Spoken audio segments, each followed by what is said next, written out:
today that he's the handpicked acting administrator. You've heard from him that he loves his job. He wants to continue. He's got 25 years in. I guess he'll probably retire at 30. And certainly being at the acting administrator at the top of the heap, he's making a lot of money at the top end of the schedule. And human nature, causes you to want to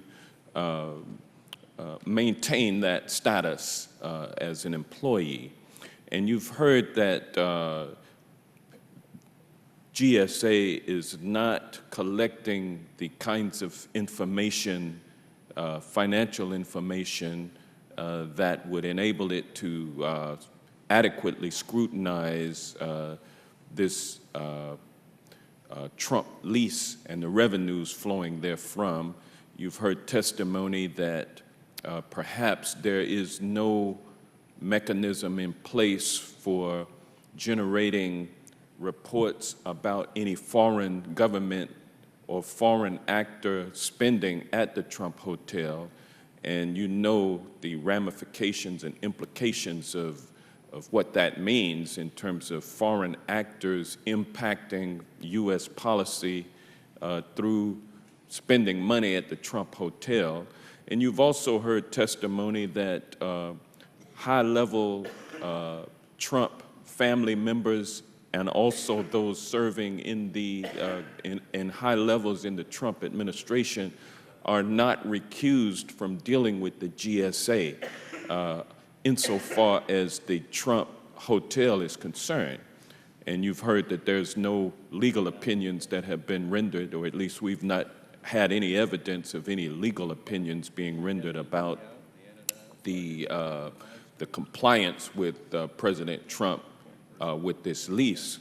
And so having heard all of those things, what is your opinion about what actions GSA should take to shield the acting GSA administrator along with the contracting officer and others who are associated with administering this lease?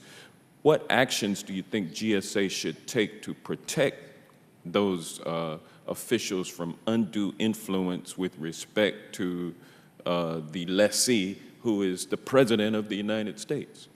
Well, first I should disclose what's probably commonly known, that I am counsel to Citizens for Responsibility and Ethics in Washington in a case pending in the Southern District of New York against the President in his official capacity with respect to not just the payments at the hotel, but payments from foreign governments in violation of the Monuments Clause of the Constitution. The Justice Department is defending the President in that litigation.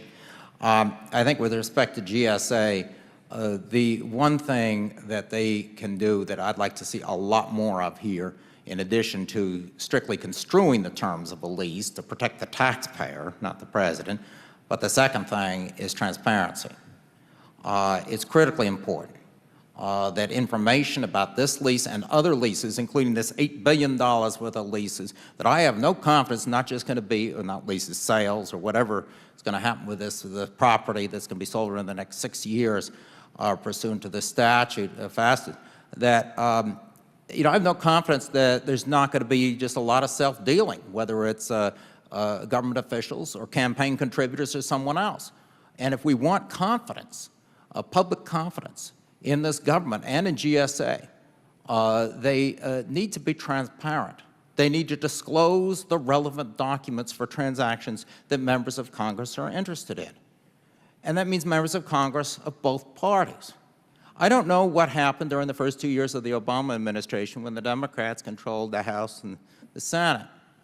I don't know what the practice was, but I will tell you what it should have been.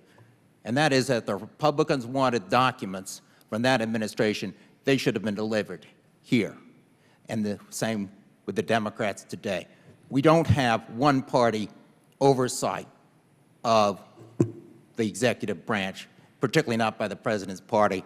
And I've got to say this, I've been a Republican for 30 years. That's not a very good way for any political party to stay in power. We need dual oversight from Democrats and Republicans working together. So if you want a document as a ranking member, you work with the chairman, those documents should be delivered to this committee by GSA. And then we have the transparency that we as taxpayers feel that we need both parties overseeing the executive branch, not just the president's party. Thank you. Mr. Chairman, I have a point of personal privilege.